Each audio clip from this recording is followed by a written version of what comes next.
Bismillahirrahmanirrahim. Assalamualaikum warahmatullahi wabarakatuh. Alhamdulillah wassalatu wassalamu ala Rasulillah wa alihi wa sahbihi wa man walah. Rabbi shrah li sadri wa yassir li amri wahlul 'uqdatam min lisani yafqahu qawli. Allahumma 'allimna ma yanfa'una wanfa'na bima 'allamtana wa zidna 'ilman nafi'a innaka antal alimul hakim. Syederalun, pemirsa Serambi TV dimanapun Anda berada, bulan Ramadan merupakan bulan Al-Quran, di mana sebaik-baiknya amalan yang kita isi di bulan ini adalah membaca Al-Quran. Nah, Serambi Indonesia bekerjasama dengan tim Tahsin Ikatan Alumni Timur Tengah Aceh mengadakan program Serambi Tahsin, di mana program ini sudah dilaksanakan pada Ramadan sebelumnya. Nah, kali ini tim Tahsin Ikat Aceh kembali mengisi program ini, dan ini merupakan program lanjutan.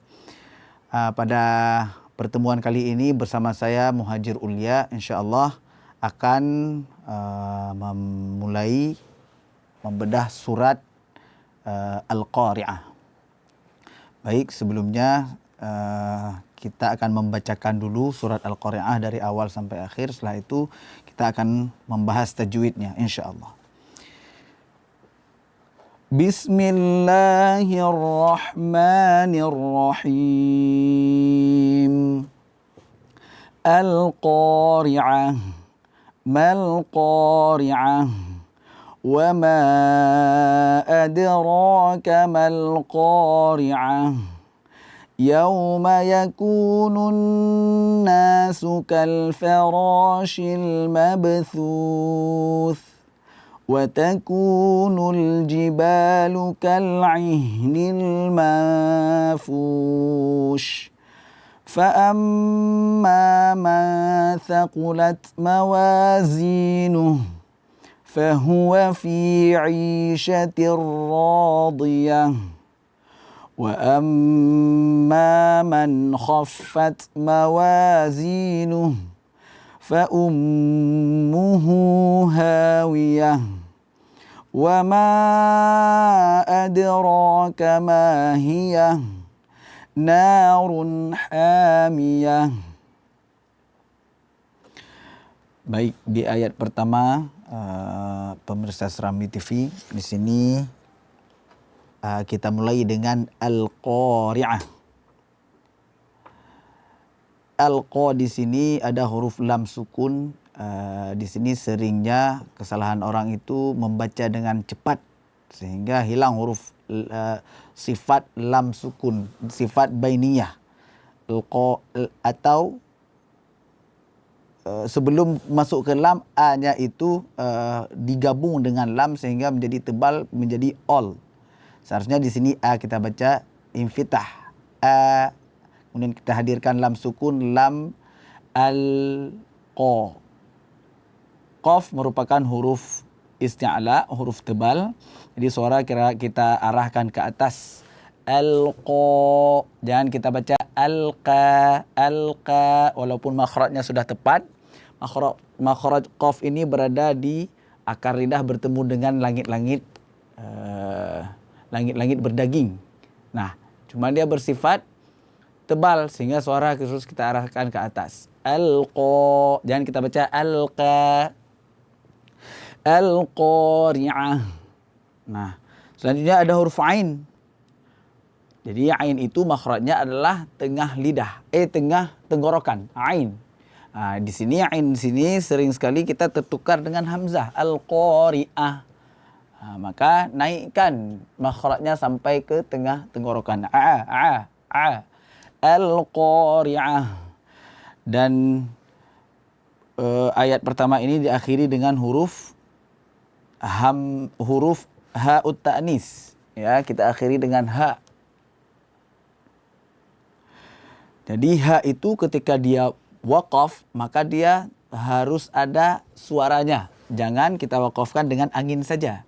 Biasanya sering terbaca dengan Al-Qari'ah. Al-Qari'ah. Angin saja, tidak ada suara. Hadirkan suara di situ. Al-Qari'ah. Dimana kalau kita memegang di dada ketika sukun ha ini, maka dada kita bergetar. Al-Qari'ah. Baik, selanjutnya ayat kedua, Mal-Qari'ah. Ma di sini juga huruf infitah, mulut kita buka. Mal-Qa sama dengan qa yang di ayat pertama tadi. Jadi qa hurufnya tebal, suara kita arahkan ke atas. Mal-Qari'ah.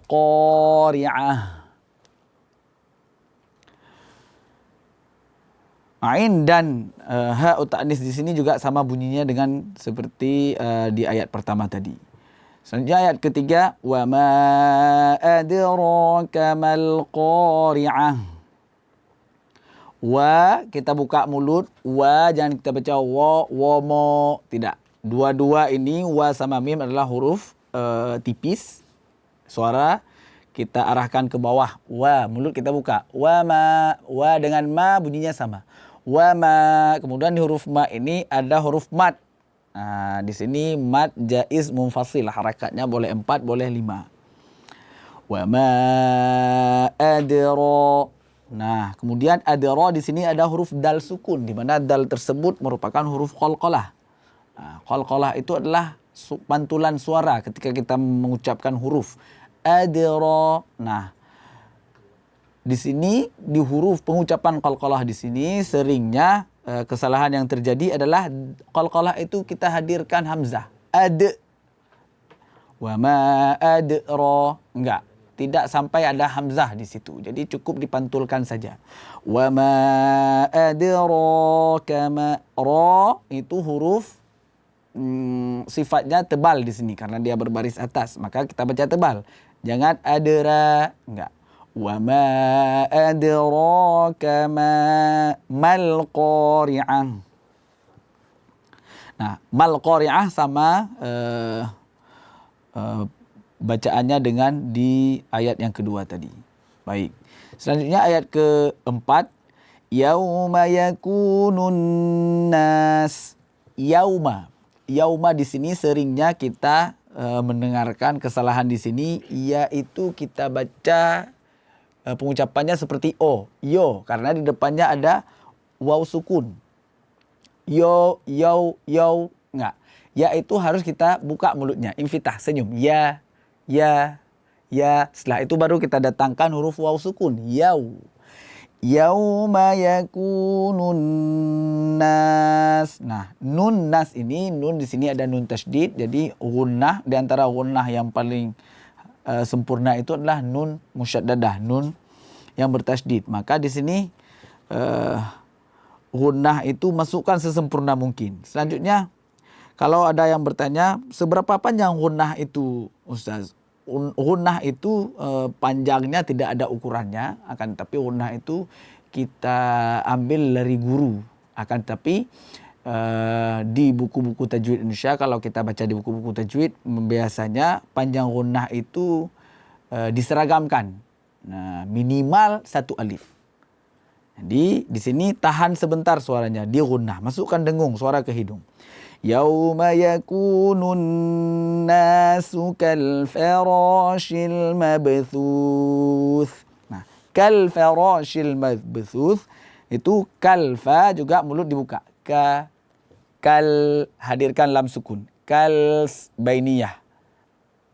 Kalfa, jangan kolfo, enggak. Kal ro baru kita tebalkan. Kal farashil mabthuth.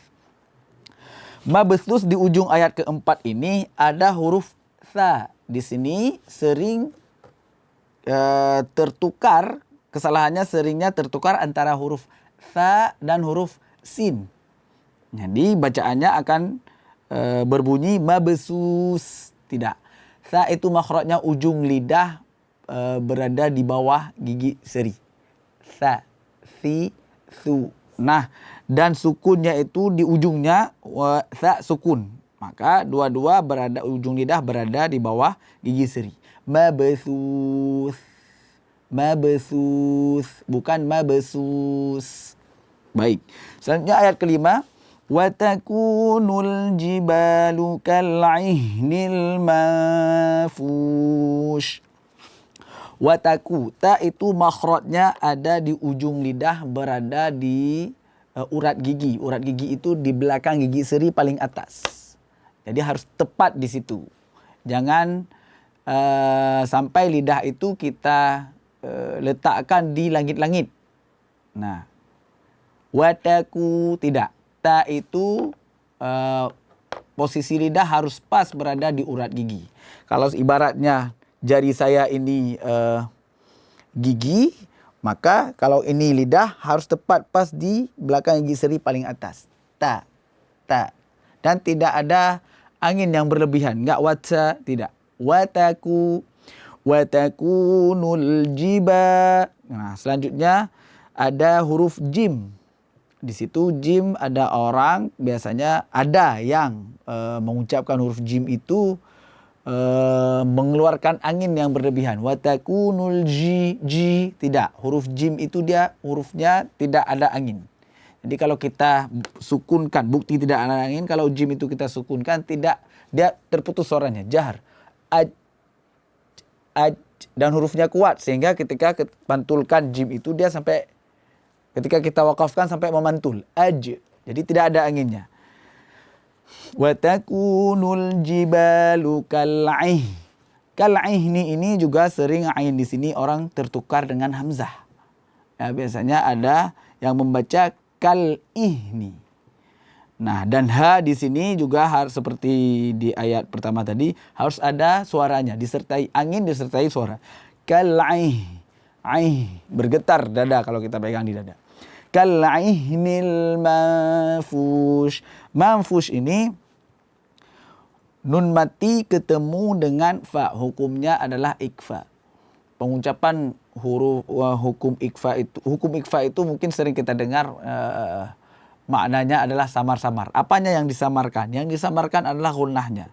Jadi karena di sini hukum nun mati, tentunya gunnahnya ada. Nah, cuman tidak sepenuhnya gunnah. Jadi ketika mengucapkan huruf hukum ikfa ini, maka mulut siap-siap menuju kepada huruf yang ingin diucapkan setelah nun. Nah, berbarengan dengan itu, gunnah terus mengalir dari hidung. Berbarengan dengan mengalirnya suara gunnah dari hidung, juga ada sedikit suara dari mulut. Itu yang membuktikan bahwasanya ikfa ini samar-samar. Jadi tidak kita tempelkan makhraj di hukum ikfa ini. Makhraj setelah nun mati yang merupakan huruf ikfa tersebut tidak kita tempelkan pada makhrajnya. Jadi kita lepaskan sedikit. Mafush. Nah, kemudian huruf shin ini dia bersifat tafasyi, menyebarnya nafas. Mafush.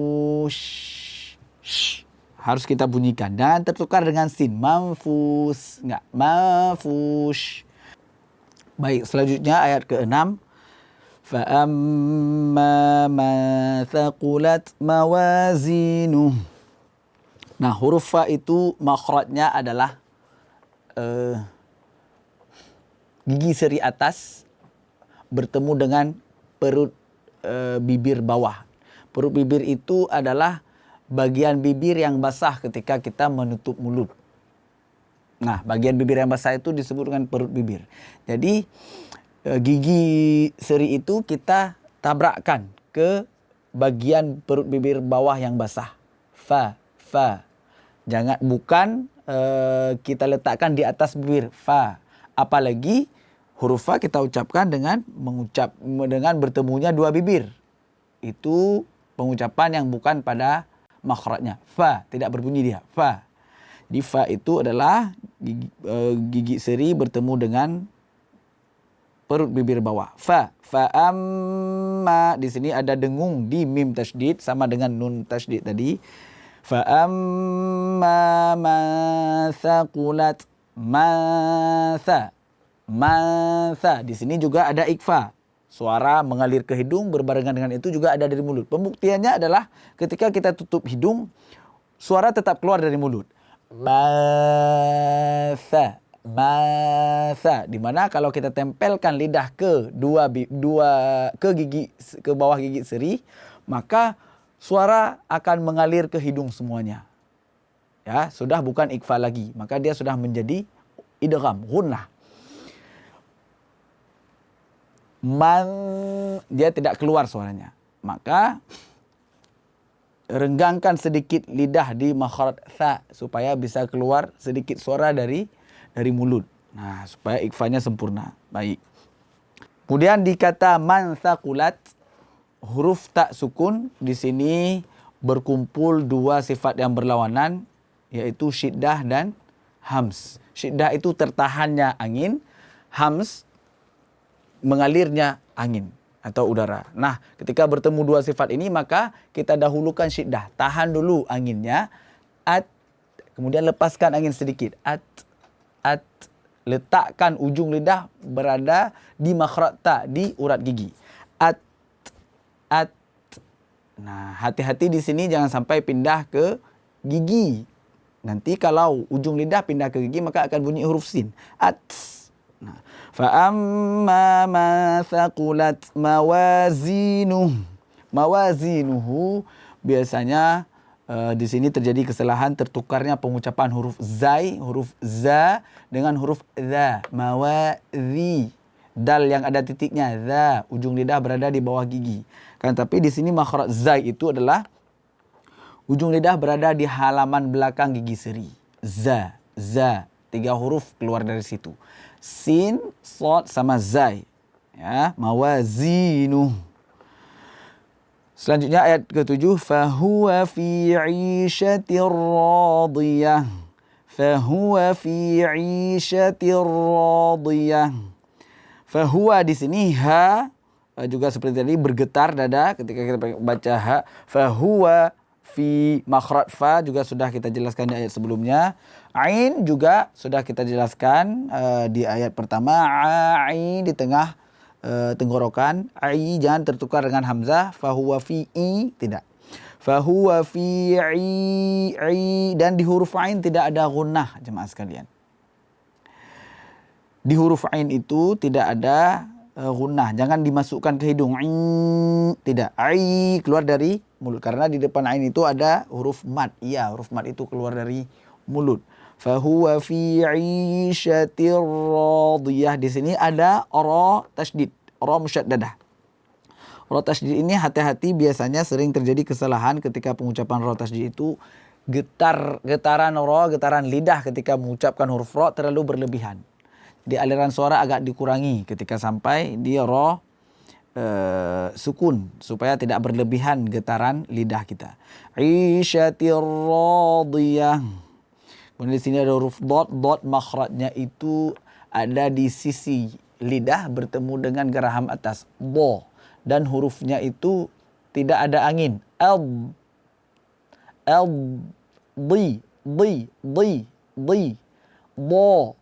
Nah, bo itu dia bersifat itbaq, artinya mulut lidah kita itu melengkung, mengumpulkan nafas di tengah lidah. Bo. Nah, ketika dia baris bawah, di juga begitu. Di. Jadi disitulah yang membedakan dia dengan huruf dal. Di. Ada orang kesalahan dot itu mengucapkan dal versi tebal. Di. Bukan di. Di.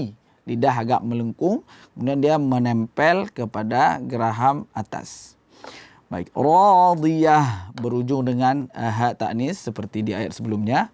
Kemudian ayat ke-8, wa amma man khaffat mawazinuh.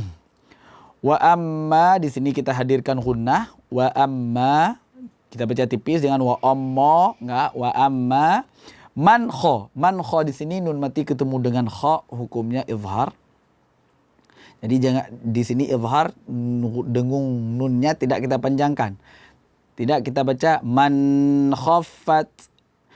Bacaannya adalah wa amma man khaffat mawazinuh. Baik, selanjutnya ayat selanjutnya fa ummuhu hawiyah. Fa ummuhu hawiyah. Di sini lagi-lagi kita ketemu dengan huruf fa. harus tepat pada makhrajnya. Fa ummu, hadirkan gunnahnya satu alif minimal. Fa ummuhu ha. Fa ummuhu hawiyah. Hawiyah seperti tadi, ha juga harus bergetar dada, ada suaranya, bukan cuman angin saja. Baik, ayat ke-10 ayat selanjutnya. Wa ma adraka ma hiya. Wa ma, wa tipis, ma tipis, kemudian dia di sini ada mad jaiz munfasil. Hukum bacaannya, panjang bacaannya itu 4 atau 5 harakat. Wa ma adra, kemudian adra, dal sukun itu bersifat memantul, qalqalah. Seperti tadi sudah kita jelaskan, adra di ayat ketiga, wa ma adra, tidak ada hamzah di pantulan qalqalah. Jangan dibaca adra. Jadi cukup dipantulkan suara saja. Wa ma adraka ma hiya narun hamiyah.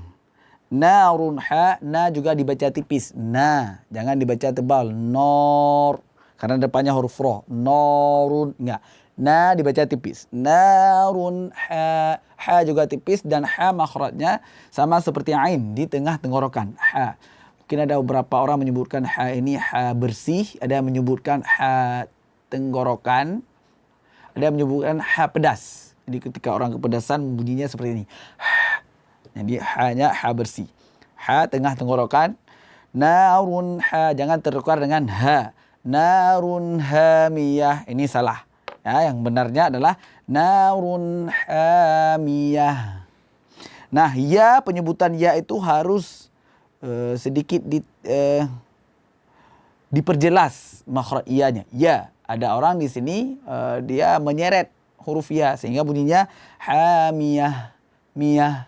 Enggak, disebutkan ianya. Miyah, hamiyah. Ini saja yang dapat saya sampaikan dari tajwid dari surat Al-Qari'ah. Mudah-mudahan bermanfaat. Hadanallahu wa iyyakum ajma'in. Assalamualaikum warahmatullahi wabarakatuh.